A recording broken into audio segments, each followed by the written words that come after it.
बिस्मिल्लाहिर्रहमानिर्रहीम, अस्सलाम वालेकुम, सुबह खैर। आप देख रहे हैं एक्सप्रेसो, मैं हूँ हिना आदिल। मैं हूँ इमरान हसन। इस उम्मीद और दुआ के साथ कि आप खैरियत से हैं, एक नई सुबह का आगाज़ कर चुके हैं या करने वाले हैं। दोनों सूरतों में हमारी नेक तमन्नाएं आपके साथ हैं। इब्तिदा में सिर्फ इतना कहना चाहते हैं, अगर किसी भी चीज़ ने रात को आपका मूड ख़राब किया है तो प्लीज़ उसको आज के दिन पे कैरी मत करें। एक अच्छा सा वीक गुजारें, एक अच्छा सा दिन गुजारें, एक अच्छा सा दिन आपका मुंतज़िर है। तमाम अपनी पुरानी गलतियों को ठीक करें और आगे बढ़ें, यानी कि क्रिकेट जैसे मत बने। इससे पहले कि मैं इस पे बात करूं, हम थोड़ा सा ईद के हवाले से आपको बता दें। ईद जो ज़िल हज का चांद है वो नज़र आ गया और ईद की तारीखों का ऐलान कर दिया। जी हाँ, बिल्कुल। ईद उल अज़हा बिल्कुल मंडे को अब होने जा रही है इंशाल्लाह। एक हफ्ता रह गया है बिल्कुल। और जो जानवरों की ख़रीदारी है मंडियों में वो भी तेज़ हो गई है, उस पर भी आज हमने एक्सप्रेसो में बात करनी है। और कुर्बानी से पहले कुर्बानी हो गई है, वो हुई है रात को न्यूयॉर्क में। बहुत सारे पाकिस्तानियों की मौजूदगी में करोड़ों बल्कि अरबों क्रिकेट फैंस की के देखते देखते वो हुआ जो होने का हमें ना तो यकीन आ रहा है अब तक और ना उम्मीद थी कि ये होगा। आई मीन, ये कैसे हो गया? अगर तो अक्सर औकात हम जल्दी हार जाया करते थे। अक्सर औकात हम पहले हाफ में बता दिया करते थे कि आज हमारा खेलने का मूड नहीं है, या ये आईसीसी वर्ल्ड कप का टूर्नामेंट है तो हमने हारना ही है, जो कि हम इसमें हार जाते होते हैं। हमसे प्रेशर बर्दाश्त नहीं होता, हमारे नातमा करने हैं। लेकिन रात को हमने ऐसा नहीं किया। रात को हमने कौम को हाफ ऑफ द मैच तक उम्मीदें दिलाई, बहुत अच्छा खेले, जान मारी। फिर जब हम बैटिंग करने आए हम तब भी बहुत अच्छा खेले और आधी इनिंग्स तक यानी कि 10 ओवर्स तक भी हम बहुत अच्छा खेले, बहुत जान मारी हमने। हमें लग रहा था कि हम एक स्ट्रैटेजी के साथ आए हैं। फिर उसके बाद चिरागों में रोशनी न रही, जाने क्या हुआ, किसका दम चला, कोई जादू चला, कोई बात हुई। उसके बाद यके बाद दीगरे वो हुआ जो आज तक हमारी आंखों में आई मीन रात को रकम हुआ और फिर रहती क्रिकेटिंग तारीख तक रहेगा। भारत ने पाकिस्तान को एक बार फिर वर्ल्ड कप के अंदर हरा दिया और मेरे ख्याल में कल होने वाली हार हमारी सबसे बुरी हार थी। सबसे बुरी हार थी, बिल्कुल ऐसा ही है इमरान। और जज्बात बदल दिए इन्होंने कुछ ही लम्हों में। और जब हम देख रहे थे मैच तो हमारी बॉलिंग लाइन ने तो बड़ा अच्छा वैसे परफॉर्म किया कल, लेकिन जब बैटिंग की बारी आई तो बस फिर लड़खड़ा गई पूरी टीम। और 19 ओवर में 119 रन पर जो टीम ढेर हुई भारत की। 119 ऑल आउट T20 इंटरनेशनल में पाकिस्तान के खिलाफ भारत का कम तरीन जो स्कोर है। पाकिस्तान की जानिब से नसीम शाह ने 4 ओवर्स में 21 रन के एवज 3 विकेटें हासिल की। और शाहीन शाह अफरीदी की बात करें तो 4 ओवर्स में 29 रन के एवज 1 विकेट हासिल की। और हारिस रऊफ ने 3 ओवर में 21 रन देकर 3 विकेटें हासिल की। मोहम्मद आमिर ने 4 ओवर्स में 23 रन के एवज 2 खिलाड़ी आउट भी किए। इमाद वसीम की बात करें तो 3 ओवर्स में बगैर विकेट के 17 रन उन्होंने दिए। इफ्तिखार अहमद ने 1 ओवर किया और 7 रन दिए। जवाब में 120 रन के हदफ के जवाब में कौमी टीम मुकर्ररा 20 ओवर 7 विकेटों के नुकसान पर 113 रन ही बना सकी। ये तो थी कुछ स्टैट्स की बात जो की। बाबर आजम बड़ा ये कह के मुबर्रा हो गए कि हमने बैटिंग अच्छी नहीं की। आप बैटिंग अच्छी करते ही नहीं हैं, आप कभी मैच विनिंग रहे ही नहीं हैं। आपने इंडिविजुअली बहुत अच्छे स्कोर्स किए हैं और इंडिविजुअली अपने स्कोर्स को आप लेकर गए हैं। पहले कौम कहती थी, हम नहीं मानते थे, हम कहते थे नहीं ऐसा नहीं है, लेकिन मुसलसल आपने ये साबित किया है कि यू प्ले फॉर योरसेल्फ। आपने टीम के लिए कल जिस किस्म की परफॉर्मेंस रही, कल मुझे लगा कम से कम बाबर 10 ओवर्स तक तो मैच को लेकर जाएंगे, कम से कम मैच को। और लग रहा था कि पहली पार्टनरशिप जो है ना वो चले जाएगी, 50-60 रन तो चले, फिनिश की तरफ तो लेके जाएंगे मैच को, लेकिन ऐसा नहीं हुआ। रिजवान ने कोशिश जरूर की, कुछ लोग रिजवान को शायद इस हवाले से मलाइन करते। रिजवान ने एक अच्छा स्टार्ट दिया था, एक अच्छे तरीके से खेलने की कोशिश की, वो रुक कर खेले। लेकिन उसके बाद as we expected, I mean जब शादाब खान साहब आए, जब और जिस तरीके से कल चाचा इफ्तिखार खेला और जिस तरीके से कल इमाद वसीम खेला, जिसको रिटायरमेंट के बाद स्पेशली वापस लाया गया था, आई मीन लुटिया डबोने में कोई कसर उठा रही छोड़ी और दुनिया भर के सामने बेइज्जती हुई है। Indian fans were literally laughing. कुछ कमेंट्स तो मैं ये पढ़ रहा था कि इंडियन फैंस हैरान हो गए कि पाकिस्तानी टीम को हो क्या गया है। I mean they were not expecting this kind of defeat और वो इस बात पे परेशान हो रहे थे। तो बहुत ही मायूस कुन रहा जी। और जो क्रिकेटिंग फैन कल वहाँ पे मौजूद थे उन्होंने वहाँ पे भी बात की, चूँकि हमारी टीम एक वहाँ पे मुकम्मल मौजूद है, वहाँ से आप तक तबसरे और तज्जिए भी पहुँचा रहे हैं। यूसुफ अंजुम साहब वहाँ पे हमारे नुमाइंदे, उन्होंने कुछ शायकीन से वहाँ पे बात की। ऑब्वियसली शायकीन ने अपना जो इजहार था जज्बात का वो किया है, तो हमने कहा जरा आप तक पहुँचाते हैं। ज़रा सुनाइए जी क्या कहा शायकीन ने कल। मायूसी ही मायूसी है। यहाँ पर अमेरिका के हाथों हारने के बाद उम्मीद थी कि पाकिस्तान की टीम इंडिया को हराने में कामयाब होगी, लेकिन जीत के करीब पहुंचकर ही पाकिस्तान टीम जीत नहीं पाई और इसका दुख यकीनी तौर पर यहाँ पर सबको ही है। और जिस तरह लाहौर में या दूसरे पाकिस्तान में लोग गमगीन हैं, यहाँ पर भी ऐसा कुछ दिखाई दे रहा है। लोगों से बात भी करते हैं कि वो कितने दुखी और उनके ख्याल में पाकिस्तान की टीम को किसने इस हाल तक पहुँचाया। यकीन नहीं हो रहा, जीता हुआ मैच हार गए। 120 बॉल्स पे 120 रन बनाए थे, एक से मार के भागना था, ये मेरे भाई ने अभी नहीं बोला। क्या इसमें क्या क्या मुश्किल है इसमें, बस क्या ही बोले, कुछ समझ में नहीं आ रहा अब क्या करें। उन्होंने हद कर दी है, बहुत बुरा खेले हैं, बहुत बुरी बैटिंग की है। बिल्कुल भी अंदाज़ा नहीं था, हालांकि मैच पूरा हमारे हाथ में था, लेकिन कोई भी टिक नहीं पाया। बॉल भी इतनी कोई स्विंग नहीं हो रही थी, लेकिन इनसे बैटिंग ही नहीं होती। कॉन्फिडेंस बिल्कुल भी नहीं है इनमें। बहुत अफसोस हुआ। No words, really no words. USA के बाद बड़ी उम्मीद के साथ आए थे हम लोग के they gonna do well, but they didn't do well. So sorry for the loss. हम टूर्नामेंट से निकाल दिया तो आई थिंक बहुत दुख आया। हम बहुत स्ट्रॉन्ग पाकिस्तानी फैंस हैं और हम पहले इनिंग्स में हम सोच रहे थे कि हम जीतेंगे, मगर हमारा बैटिंग अच्छा नहीं थे आज। तो बस अब हार जीत होती रहती है, दिल पाकिस्तान, बस नेक्स्ट टाइम के लिए अच्छा करना है। बहुत दुख हुआ, जीता हुआ मैच हार गए। आई think they have a mental block India के खिलाफ। मैच हाथ में भी हो तो छोड़ देते हैं। This is really disappointing. Expectations थी है बॉलिंग के बाद जो है ना मैच जीत जाएंगे, लेकिन एज़ यूजुअल बैट्समैन अच्छा नहीं खेले और बैटिंग लाइन अप जो ना फ्लॉप कर जाती है इंपॉर्टेंट मैचेस में, और यही हुआ आज भी। पाकिस्तान को सोचना चाहिए कि अब इतने अरसे बाद इन्होंने इमाद वसीम को वापस ले आए थे, वो परफॉर्म नहीं कर सके हैं। इसी तरह इफ्तिखार अहमद काफ़ी अरसे से परफॉर्म नहीं कर रहे हैं, उनको रेगुलर टीम में खिला रहे हैं। तो I think they have to look deep into it. It's a wake up call. इतना इजी जो है ना चेस भी नहीं कर सके हैं। इट्स वेरी अनफॉर्चुनेट, बहुत दुख हो रहा है हमें। मैच जो है ना it was a Pakistan loss, it's not India's win at this time I would say. बहुत दुख है। $3000 का मैंने ट्रैक्टर बेचा क्योंकि टिकट्स इतनी एक्सपेंसिव थी, सोल्ड आउट शो था और बस पाकिस्तान को सपोर्ट करने का इतना मन था कि कुछ भी करने को तैयार हैं, और लेकिन बहुत डिसअपॉइंट हुए हैं। जी, आपने लोगों की बातें सुनी, यकीनी तौर पर वो हक बजानब हैं। उन्हें पाकिस्तान टीम के खिलाड़ी पर गुस्सा आना भी चाहिए, क्योंकि वो महंगे दामों टिकट्स खरीद कर और कई मील दूर यहाँ से पहुँचे थे पाकिस्तान टीम को सपोर्ट करने के लिए, लेकिन उनको एक बार फिर जिस खुशी की तलाश थी वो पाकिस्तानी टीम ने नहीं दी। पाकिस्तानी टीम का सफ़र सुपर 8 राउंड में कैसे होगा इसका अंदाज़ा लगाया जा सकता, क्योंकि पाकिस्तान टीम के पास अब कोई चांस बाकी नहीं बचा। अगर कोई मौजा ही होगा तो वही पाकिस्तानी टीम को सुपर 8 राउंड में पहुंचा सकता है, वरना हमारे ख्याल में तो पाकिस्तान टीम का सफ़र आज। बहुत शुक्रिया मोहम्मद यूसुफ अंजुम। शायकीन के जो जज्बात थे वो हम तक पहुंचाने के लिए भी बल्कि सारी दुनिया को दिखाए हमने। दिल टूटे कल की शाम में और कितने ही लोगों को मायूस किया कल के मैच ने। चेयरमैन पीसीबी भी मायूस दिखाई दिए। मीडिया से गुफ्तगू करते हुए उन्होंने कहा कि भारत से शिकस्त हर लिहाज से मायूस कुन थी और पाकिस्तानी क्रिकेट इस वक्त अपनी सबसे कम दर्जे की परफॉर्मेंस पर है। चेयरमैन पीसीबी मोहसिन नकवी की जानिब से ये भी कहा गया कि जब क्रिकेट टीम का छोटी सर्जरी से हमें लग रहा था कि काम चल जाएगा, लेकिन आज की जो इंतहाई बुरी कारकर्दगी थी उसके बाद हमें यकीन हो गया कि टीम में बड़ी सर्जरी की जरूरत है और कौम जल्द बड़ी सर्जरी होते हुए देखेगी। ये अब क्यों रियलाइज मैं सिर्फ एक बात कह रहा हूँ कि सर्जरी बड़ी करें, डॉक्टर भी बदले। हाँ, पॉइंट ये सबसे अच्छा मसला ये है कि है। ज़का अशरफ भी कहते थे सर्जरी करनी है। सारे जितने चेयरमैन क्रिकेट बोर्ड होते हैं ना वो टीम पे डाल देते हैं। आप अपनी गलती भी तो देखें ना, आपने क्या गलतियां की हैं, आप खुद अपने आप को भी देखें प्लीज। मैं इतना कहना चाहता हूँ। अब आप बाकी बात और वो यही कहते हैं कि जी बहुत बड़ा चैलेंज रही है टीम की कारकर्दगी और टीम की कारकर्दगी को अब हमने बेहतर बनाना है, चैंपियंस ट्रॉफी के लिए तैयारी करनी है और वक्त आ गया है कि अब जो नया टैलेंट है जो बाहर बैठा है उसको मौका दिया जाए। तो तमाम तर सूरत हाल रही है। इस पर बात वैसे करनी तो नहीं चाहिए, लेकिन करने के लिए मजीद बात करने के लिए हमारे साथ रिशाद महमूद साहब मौजूद है, अहमद नजीब हमारे साथ मौजूद हैं। इन दोनों से बात कर लेते हैं। अस्सलाम वालेकुम रिशाद साहब, गुड मॉर्निंग। वैसे तो नहीं कहना चाहिए गुड मॉर्निंग, जो कल का मैच था क्रिकेट फैंस के लिए, तो आज तो बड़ा बुरा फील कर रहे हैं सब। आपकी क्या टेक है कल के मैच पे? जी हाँ, मैं भी उसी तरह शेल शॉक्ड हूँ कि ये हुआ क्या है। 119 पे इंडिया की स्ट्रॉन्ग बैटिंग को आउट कर दिया और जैसे उन्होंने भी कहा स्पेक्टेटर ने कि 1 रन पर बॉल हमें बनाने थे। एक डिसिप्लिन के साथ चले जाते, कुछ ऊपर के बैट्समैन लंबी इनिंग्स खेलते तो ये तो कोई टारगेट ही नहीं था। लेकिन वो पाकिस्तान टीम ही क्या जैसे तो जो यानी मुमकिन को नामुमकिन बना दे, तो वो पाकिस्तान टीम जो है ना वो ऐसी चीजें करती है कि अकल हैरान रह जाती है।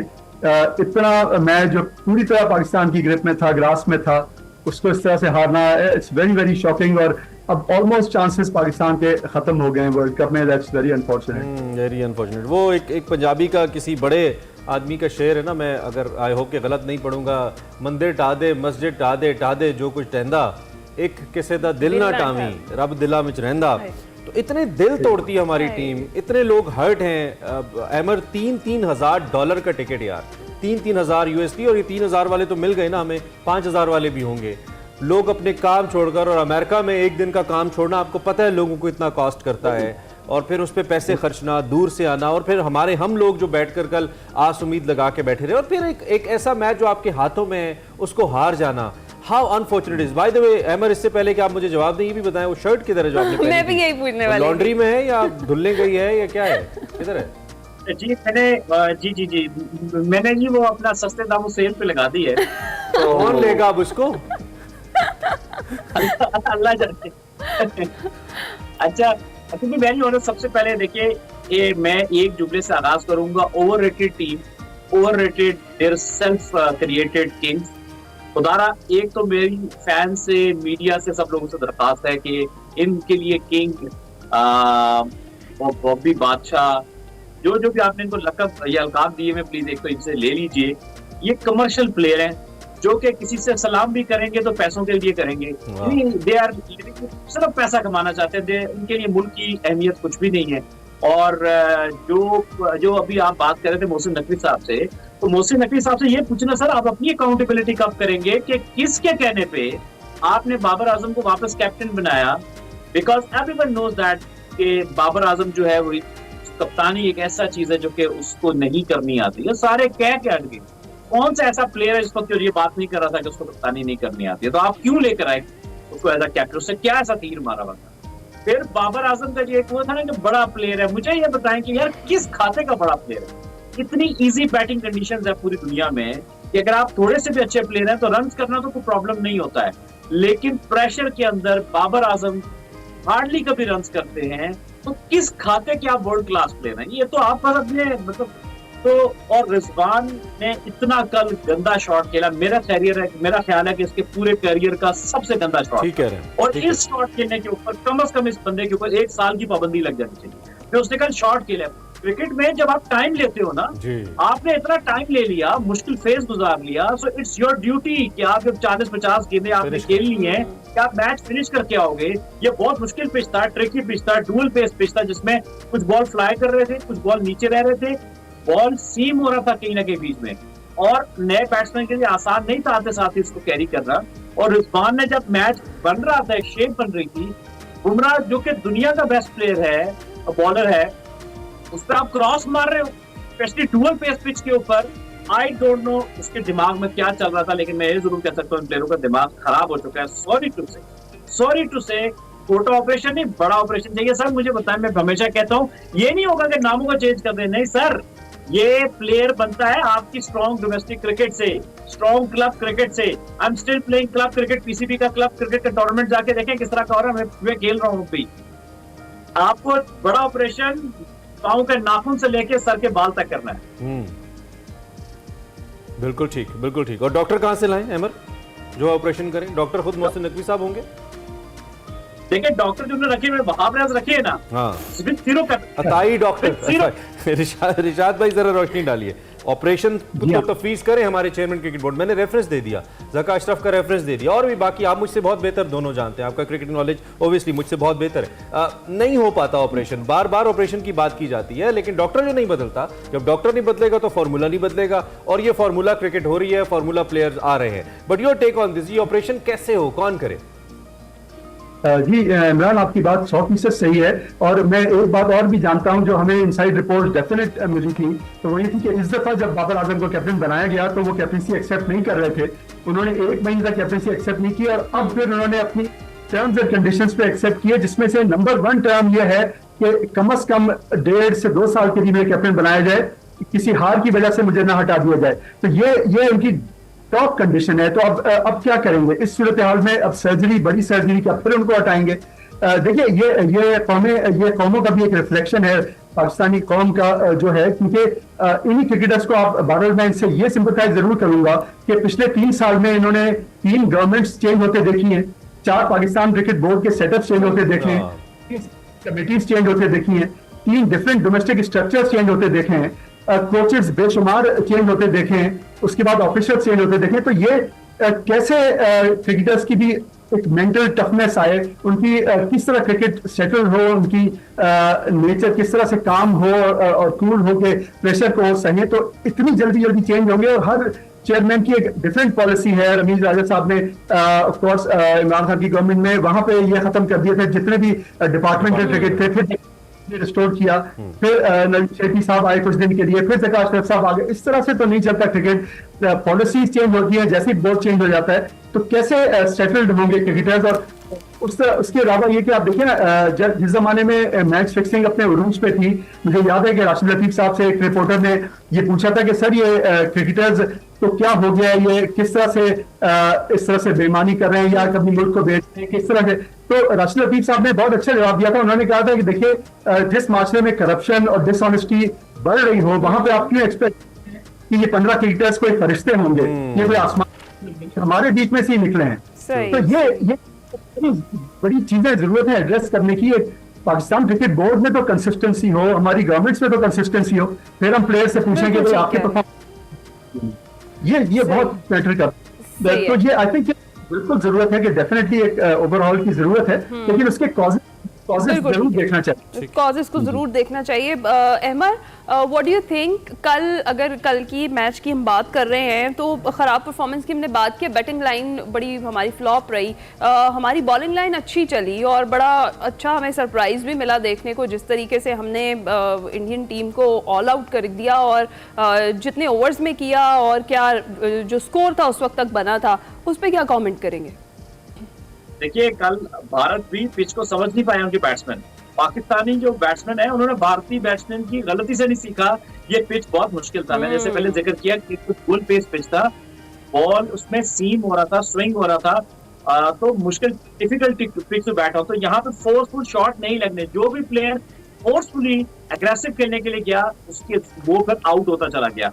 यानी यहाँ पे आपको मेरिट पे खेलना था। स्पेशली जब भारत की बैटिंग को देख लिया था, पाकिस्तान के बॉलर्स ने अच्छी बॉलिंग की, स्पेशली मैं नाम लूंगा जिसमें मोहम्मद आमिर कमाल की बॉलिंग की है। मतलब ये दो बहुत स्टैंड आउट बॉलर थे, बाकी बॉलर्स ने भी अच्छा डिफेंड किया। तो उनकी बॉलिंग देखने के बाद एक ही चीज थी कि इस मैच को, मैं एक प्लेटफॉर्म पर बैठा, मैंने कहा था इसको you have to play just like a test match, क्योंकि आपको बॉडी के करीब आदमी देना है बॉल को और आपने फोर्सफुली बॉल की तरफ नहीं जाना है, जिस तरह से इंडियन प्लेयर आउट हुए हैं। अब हुआ क्या, आप देखें इस मैच में आपने सिंगल डबल वाली पिच थी, क्योंकि आउटफील्ड स्लो था और बॉल ट्रेवल नहीं करा था बाउंड्रीज की तरफ ज्यादातर, तो सिंगल डबल आपके लिए बड़े इजीली अवेलेबल थे। आपने अगर प्रॉपर जो क्रिकेट होती है सिंगल डबल या बैट बॉल में वहां बाउंड्री के लिए खेल दे, अगर आप दे देते, कोई जरूरत आप मतलब फोर्सफुल शॉट ना जाते, तो आप, मैं यकीन से कह सकता हूँ 18 ओवर में ये मैच चेस कर लेते। अब आप देखिए आपके प्लेयर आउट कैसे हुए हैं मिडिल ओवर्स में ना। फखर जमान आपको आपने भेजा, फखर जमान जो है वो आपके छक्का मारने की कोशिश में आउट हुए हैं, हालांकि स्कोर की जरूरत नहीं थी। क्यों मार रहे हो छक्का, पिच का देखिए कि पिच कैसा बिहेव कर रहा है। इसके बाद आपके आउट होते हैं मोहम्मद रिजवान छक्का मारने की कोशिश में, ठीक है, ये सिंगल लेते आउट नहीं हुए, जिन्होंने मैच बेसिकली खराब कर दिया। उसके बाद शादाब खान, ये ग्राउंड ऐसा था कि इसमें जब शादाब इवन खेल रहे थे, आपने सिंगल डबल करके बड़े ही आराम से आपने टोटल पूरा कर देना था। लेकिन उसके बाद शादाब भी रूम देके जो है वो पीछे से शॉट मार रहे और शॉर्ट बॉल के ऊपर आउट हुए। पांड्या ने क्या किया, सिर्फ आपके बॉलर को शॉर्ट बॉल की फॉलो किया बॉडी के ऊपर, फिर आपके बाकी प्लेयर इमाद भी पीछे हट के मार रहे हैं, तो और ऊपर से इमाद की आप फिटनेस भी एक्सपोज हुई, तो डबल लिए नहीं जा रहे। अब रुक जाएं, अब आप एक ऐसी शख्सियत का नाम लेने वाले हैं जिस पे अलहदा सवाल है, जिस पे अलहदा फीचर्स है, जिस पे कॉलम्स लिखने चाहिए, जिनके ऊपर अलहदा से एक्सक्लूसिव डॉक्यूमेंट्रीज बननी चाहिए। वो है नन अनदर पाकिस्तान के यंगेस्ट प्लेयर इफ्तिखार साहब, जिन्होंने कल साबित किया कि वो न सिर्फ बहुत लंबी शॉट्स मार सकते हैं बल्कि पाकिस्तान के लिए मैच विनर हैं, मैच को फिनिश कर सकते हैं। उनको नीचे इतने अरसे से तकरीबन 3 साल से भी ज़्यादा इसलिए रखा हुआ है क्योंकि वो अच्छे फिनिशर हैं और ये सब कुछ उन्होंने ख्वाबों में किया है, कभी आज तक नहीं किया। ये उनका एजाज़ है। आप उनके बारे में क्या कहेंगे, कल की परफॉर्मेंस उनकी जो रही? देखिए, Iftikhar Ahmed is a pure classical case of a failed domestic structure. He's a pure classical case, Iftikhar Ahmed. इन्होंने बेताशा रन किए थे डोमेस्टिक क्रिकेट में। वो मैं हमेशा कहता हूं कि डोमेस्टिक क्रिकेट का आपका प्रॉब्लम नहीं है, स्टैंडर्ड इतना नीचे जा चुका है कि प्लेयर अपनी तमाम तर खामियों के साथ रन करता रहता है। लोग कहते हैं देखो ये डोमेस्टिक में बड़े रन कर रहा है, उसको कौमी टीम में लेके आओ। और जो सबसे इंपॉर्टेंट बात है, आपके डोमेस्टिक स्ट्रक्चर में प्लेयर को मेंटली ग्रूम नहीं किया जाता। गेम्स बहुत सारे प्लेयर्स के अच्छे, वो मेंटली ग्रूम नहीं होते, तो जब प्रेशर सिचुएशंस आती हैं तो वो बिल्कुल ब्रोक डाउन कर जाते हैं। माशाल्लाह इफ्तिखार की तो ये क्वालिटी है, वो प्रेशर हो या ना हो दोनों में स्कोर नहीं करते, ये तो उनकी एक अलग ही बात है। बुरा ही खेलते तो आप देखें, हाँ फुल टॉसेस मिस किए हैं, फुल टॉस पे आउट होते हैं। तो आई डोंट नो इसके ऊपर क्या फुल टॉस नहीं थी, फ्री हिट भी थी, फ्री हिट कम फुल टॉस मिस्ड। कौन करेगा ऐसा, कौन सा हार्ड हिटिंग करेगा? लांस क्लूजनर की रूह अब अभी वो जिंदा ही है, वैसे तड़पा दी उन्होंने कल इस तरह की हार्ड हिटिंग की। खैर इसमें हम बात करेंगे जी, एक ब्रेक लेते हैं, ब्रेक के बाद हमारा तबसरा और तज्जिया और कुछ जज्बात का इजहार जारी है हमारे साथ।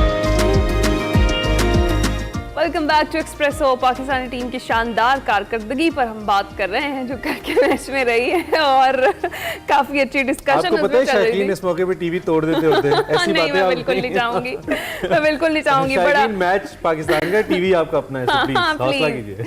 अच्छा जनाब, शायकीन की तरह हमारे भी बड़ा दिल टूटा है और समझ में नहीं आ रहा था कि क्या करना है। वैसे रिशाद साहब, एक टैलेंट जरूर है हमारी टीम के पास, जितना मर्जी हम इनको डिस्करेज कर दें, जीता हुआ मैच फौरन से हारना कैसे, ये टैलेंट जरूर है हमारे पास।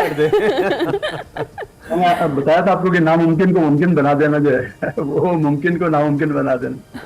अच्छा रिचार्ड साहब, ब्रेक पर जाने से पहले हम बात कर रहे थे, जिस तरह से अहमर कह रहे थे कि पिच को नहीं समझ सके हमारे प्लेयर्स, ऐसा क्यों है? पिच रीड करने में नाकाम रहे, और यही बात अहमर ने की कि इंडियन बैटर्स की गलतियों से भी नहीं सीखा। क्या वजह रही इसकी बड़ी? जी देखिए, इसमें सुबह जब मैच शुरू हुआ था तो जाहिर बारिश थी, ड्रिजलिंग थी, उसकी वजह से पिच का बिहेवियर डिफरेंट था, हवा चल रही थी।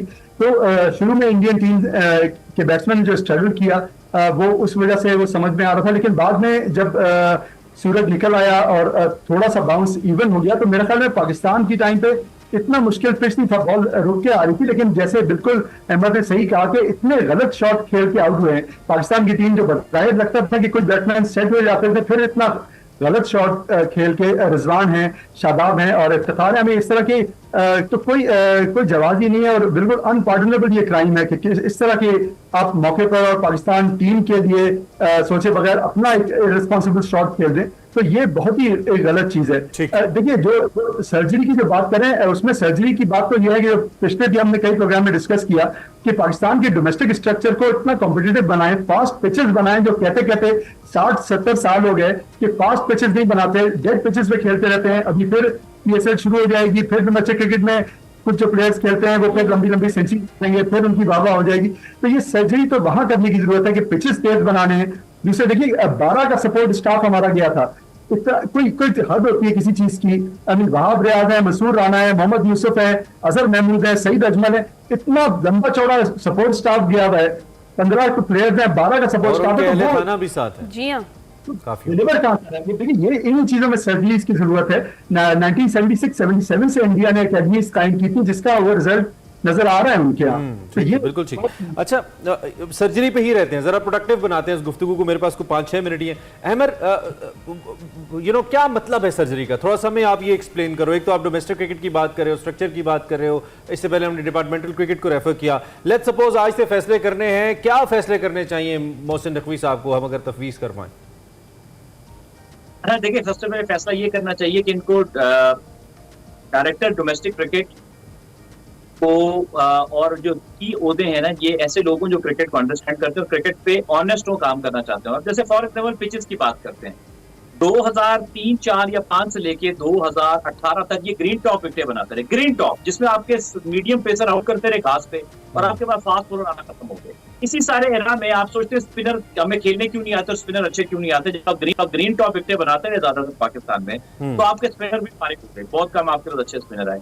फिर 2018 के बाद से जब इमरान खान साहब ने वो स्ट्रक्चर चेंज करवाया, तो बिल्कुल फटा विकेट बना दी। मैं कदाफी में कमेंट्री कर रहा था, मोहम्मद इरफान लंबे वाले, उनका बॉल गोडे गिटों पे आ रहा था। Oh my God. और यानी आपने फिर एक और एक्सट्रीम लेके बॉलिंग के साथ इनके बिल्कुल बैटिंग फ्रेंडली विकेट्स आगे, जिसमें लोगों ने ये रिकॉर्ड भी बना दिया, कायदे ट्रॉफी के रिकॉर्ड रन हो गए, कोका-कोला का बॉल हो गई। मैं जरा उसको शॉर्ट करते हैं, बहुत लंबा टॉपिक है कि बात यह है कि आपको डोमेस्टिक क्रिकेट कंपेटिटिव बनानी चाहिए, होम एंड अवे बेसिस पे बनानी चाहिए, अच्छी सपोर्टिव पिचेस बनानी चाहिए, डिफरेंट वेन्यूज को 3-4 के अलावा जो है उनको एक्सप्लोर करना चाहिए। पाकिस्तान में हर तरह का पिच मौजूद है डिफरेंट वेन्यूज के ऊपर। फिर आपको क्लब क्रिकेट को रिवाइव करना पड़ेगा, आपको उसके अंदर पैसा लेके आना पड़ेगा क्लब क्रिकेट में, ताकि लोग cricket. So Amar, adding some spice into it, किसकी तरफ से आज व्हाट्सएप मैसेज जाना चाहिए, किसको मैसेज जाना चाहिए? मोहसिन नकवी साहब का थैंक यू वेरी मच, आपसे मिलकर अच्छा लगा। किन किन प्लेयर्स को? मेरा ख्याल है आजम खान, इफ्तिखार अहमद, और आजम खान है, इफ्तिखार अहमद है, हारिस रऊफ है। देखिए आपने क्या किया, T20 के हीरो बनाए हुए। मैं आपको फिर बताऊंगा कि जो लोग फर्स्ट क्लास क्रिकेट नहीं खेलेंगे वो 4 ओवर के प्लेयर रहेंगे, फिर वो 2 ओवर के प्लेयर रहेंगे, और फिर वो इज्जत के साथ टीम से बाहर होंगे, जैसे भी बहुत सारे होने जा रहे हैं। तो आपको स्ट्रक्चरल चेंजेस चाहिए, कंसिस्टेंट बेसिस पे चेंजेस चाहिए, और एक स्ट्रक्चर चाहिए, बार बार चेंज नहीं करना है। उदाहरण एक प्लेयर शादाब पे रुक गए आप, पिड्डी वाले हैं इसलिए वो शादाब पे रुक गए आप। नहीं, शादाब पे बिल्कुल नहीं रुके, सॉरी उनका नाम मैंने नहीं लिया। देखिए हारिस भी तो ना इधर का ही है, तो वो शादाब है। तो बात यह कि शादाब पैसे के लिए, मैं सीधी बात करूंगा, इनके आगे पीछे सपोर्टर आ जाते हैं, कुछ फ्रेंचाइज वाले आगे पीछे, सिर्फ पैसे के लिए बंदा फर्स्ट क्लास क्रिकेट से भागता रहा, सही है, इंजरी को चाहिए प्रॉपर वो कवर नहीं करता रहा। बिल्कुल ठीक है। अच्छा रिशाद साहब, जिस तरह से बात कर रहे हैं, ये सर्जरी के हवाले से ही बात हो रही है, तो बेसिकली अभी अहमद ने इशारा किया स्ट्रक्चरल चेंजेस चाहिए, वो रिक्वायर है, तो वो करने किसने हैं? फिर हर बार इशारा तो कर दिया जाता है, बता दिया जाता है कि फला फला चीज़ में कमियां हैं और इस चीज़ को दुरुस्त करना है, लेकिन जब हम एंड पे देखते हैं, अमल दरामद की बात आती है, तो वो बिल्कुल नहीं होता। जी हाँ, आप बिल्कुल ठीक कह रही हैं। देखिए मैंने 2004 में आरिफ अब्बासी साहब का इंटरव्यू लिया था, जो 2 दफा पाकिस्तान क्रिकेट बोर्ड के चेयरमैन रहे।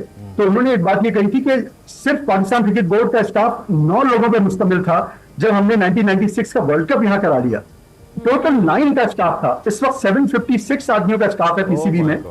ये सारी चीजें 756 लोग क्या कर बोर्ड को डिस्ट्रॉय कर रहे हैं। ये चीजें जो है, इन चीजों को बड़ी रूथलेसली एड्रेस करने की जरूरत है, वरना कोई मेजर चेंज आप एक्सपेक्ट ना करें। अगर इसी तरह चलता रहेगा थोड़ा डेपापोती करके, सर ये अब इलाज नहीं है। अब एक आपको लिटरली एक बड़ा रूथलेसली एक ओवरहॉल करना पड़ेगा, इसके बगैर होगा। इवन बाबर आजम की कैप्टनसी पे तनकीद हो रही है, मेरे ख्याल में एक बिल्कुल आपको देखना पड़ेगा कि कौन बेहतर कैप्टन है। टीम का बेस्ट प्लेयर हमेशा जरूरी नहीं है कैप्टन हो। माइक ब्रेन भी बिल्कुल स्कोर नहीं करते थे इंग्लैंड के, लेकिन वो उनको ब्रेन, तो ये कोई आदमी जो लीड तो आपके ख्याल में इरशाद साहब कौन से ऐसे प्लेयर्स हैं जिनको मुकम्मल तौर पर आप टीम से आउट कर देना चाहिए, उनकी अब जगह नहीं बनती है, न सिर्फ ये कि उनको चांस दें और एंड ऑल दैट, आप कौन से ऐसे प्लेयर्स को समझते हैं कि now they should sit at home या फिर कुछ और कर लें? जी देखिए, ये इसमें मैं तो डेफिनेटली नाम लूंगा, जैसे आपने कहा कि बिल्कुल शादाब हैं, इफ्तिखार हैं, आजम खान है, इवन साइम अयूब, इन लोगों को back to the basic drawing board पे जाना चाहिए, जाके डोमेस्टिक क्रिकेट खेलें। और भी प्लेयर्स हैं, बिल्कुल हारिस रऊफ की बात वो सही कर रहे हैं कि भाई जो यूएसए के मैच था उसमें लास्ट ओवर में जब आप इतने रन चाहिए थे, आपने यूएसए को क्यों इतने रन दे दिए कि वो सुपर ओवर पे हमें जाना पड़ा। और सुपर ओवर भी जिस तरह पाकिस्तान में खेला है उसमें इतनी गलतियां की हैं, दूसरे लोग पॉइंट आउट कर रहे हैं, जमान ने फेस नहीं किया। ये टेक्निकल मिस्टेक्स हैं, इतना बड़ा सपोर्ट स्टाफ बैठा हुआ है। हम इस सारी बहस में मैं चाहता हूं रह ना जाएं, हम उस्मान को डिस्कस नहीं करें। अहमद, ये सवाल मैं आपके सामने रखता हूं। Middle order, I mean one down आते हैं, वन डाउन बैकबोन होता है किसी भी टीम का, सबसे अहम प्लेयर होता है जो वन डाउन पे आके खेलता है। उस्मान मुसलसल बहुत बुरा खेल के आउट हो रहे, कल तो सामने लग ही नहीं रहा था उनसे, 1-2 जो उनके कट शॉट्स निकले वो तो बस अल्लाह की तरफ से लग गए, ऐसा कुछ था नहीं। Your take on that? मुझे लगा पहली बॉल से आउट होने की कोशिश कर रहे थे और फिर हो गए। बहुत सही आपने मैंने रनिंग इरशाद भाई आप पॉइंट ऐड कर ले, फिर मैं अमर से पूछ लेता हूं। जी इरशाद भाई। जी सर, बिल्कुल आप सही कह रहे हैं। मेरे ख्याल में मुझे तो लगता है कि मतलब ये कि ऑलमोस्ट अगर 15 खिलाड़ी हैं, 15 में से 10 को जरूरत है कि उनको 10 को बिठाया जाए और 10 नए खिलाड़ी लाए जाएं। That's what I think. Okay ji Amar, your take.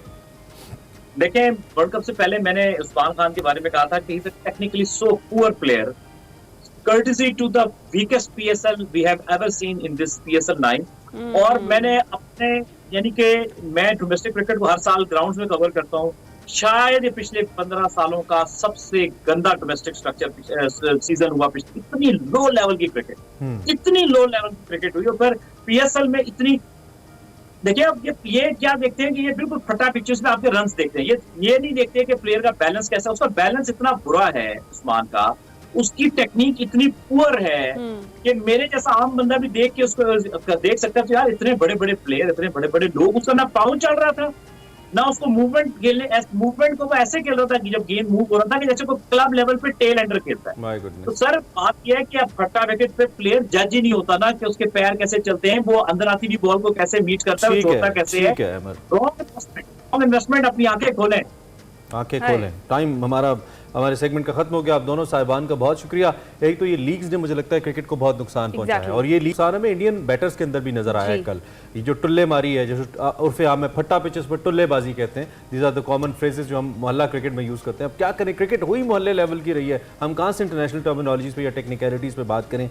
इंतहाई बुरी क्रिकेट हमने खेली, इंडिया ने भी बुरी क्रिकेट खेली, हमने उनसे ज़्यादा बुरी क्रिकेट खेली, और फिर उसका नतीजा हमने देखा। और अगर मोहसिन नकवी साहब अपने समेत एहतसाब का अमल सही तरीके से नहीं करते तो चीज़ें ठीक नहीं होंगी। अब बॉल उनके कोर्ट में कि वो क्या करते हैं। जी हाँ, देखते हैं कि वो क्या करते हैं। फिलहाल एक्सप्रेसो में वक्त हुआ एक break. Welcome back to Expresso. Imran, Eid ul Azha का हमने जिक्र किया आगाज में, आपने जानवर ले लिया अभी तक? मैंने जानवर नहीं लिया, ये रोज रोज मेरे सबर का इम्तिहान लेती है। उसकी दो वजूहत है, एक तो ये कि आपको पता है मैंने इस्लामाबाद में कुर्बानी करी है, तो मेरी इस्लामाबाद की कीमतें आम होती हैं। दूसरी बात ये कि मैं भी देख रहा हूँ हमारे नुमाइंदे जो हमें अच्छी अच्छी रिपोर्ट्स देंगे कि कीमतें कम हो गई मैं तब लूँ। अच्छा, ये आपको उम्मीद है अभी तक के कम होगी, क्योंकि 6 दिन बाकी रह गए हैं। मवेशी मंडियां तो जनाब सजी हुई हैं, व्यापारी जो हैं वो मन मान के जो उनका दिल चाह रहा है वो रेट ले रहे हैं, लेकिन जो खरीदार हैं वो जा रहे हैं और मायूस होकर वापस आ रहे हैं। सॉरी, मैं थोड़ी जोन आउट हो गई हूँ, मैं क्रिकेट के मैं उधर से निकली नहीं अभी तक। अच्छा जी, ऐसी सिचुएशन चल रही है कि बहसो तकरार जरूर जारी है, और खरीदार ने तो हर हाल में कुर्बानी के लिए जानवर जो है वो खरीदना है। तो मार्केट में जो सिचुएशन बनती हुई नजर आ रही है उसी पर आज भी बात करेंगे। हमारे साथ पेशावर और लाहौर से हमारे नुमाइंदगान मौजूद हैं, उन्हीं से जानते हैं। शायद हमें पेशावर से ज्वाइन कर रहे हैं और लाहौर से अफजाल तालिब ज्वाइन कर रहे हैं। दोनों नुमाइंदगान से बात की। अफजाल साहब, आपकी इजाजत से जरा पहले पेशावर चले जाते हैं। हमारा छोटा सूबा है लेकिन बड़ा इंपॉर्टेंट है, और नया पाकिस्तान भी तो है ना, तो हमें कीमतें वहाँ से ज़रा पहले हम जान लेते हैं। शायद मुझे सुन पा रहे हैं, उम्मीद है इस बात की। तफसीलात हमें बताइए, क्या है आप जहाँ पे खड़े हैं? मंडी, वो कहते हैं ना एक टर्मिनोलॉजी इस्तेमाल होती है, मंडी तेज़ है, स्लो है। अब तो बिल्कुल ईद माशाल्लाह सर पे आ गई है, तो मंडी तेज़ है? जी देखिए, मैं इस वक्त पेशावर की जो रिंग रोड की मंडी है वहाँ पर मौजूद हूँ, और सूरत हाल ये है कि आप मेरे अकब पे देख सकते हैं कि जो मंडी है उसमें गाहक मौजूद नहीं है। जानवर मौजूद हैं, गाहक मौजूद नहीं है, और उसकी बुनियादी वजह यह है कि जानवरों की कीमतों में गुज़श्ता साल की निस्बत 50,000 से 1 लाख रुपए तक का इजाफा हुआ है। अच्छा। जो जानवर गुज़श्ता साल 1.5 लाख या 1,70,000 रुपये में था, वो इस मरतबा 2 लाख, 2.5 लाख और 3 लाख रुपए पे फरोख्त हो रहा है। हमारी जो व्यापारी हैं उनसे भी बात हुई है कि इसकी बुनियादी वजह क्या है, तो उनका कहना है कि एक वजह तो जाहिर सी बात है कि महंगाई है, साथ साथ उनका ये कहना है चारा महंगा हो गया है, ट्रांसपोर्टेशन के जो चार्जेस हैं वो ज़्यादा हो गए हैं। फिर उन्होंने कहा हमने यहाँ स्टैंड लिया हुआ है, उसका अलग हम किराया दे रहे हैं। ये तमाम सूरत हाल वो कहते हैं अगर आप क्लब कर लें तो उसकी वजह से महंगाई है। साथ साथ मैं आपको ये ठीक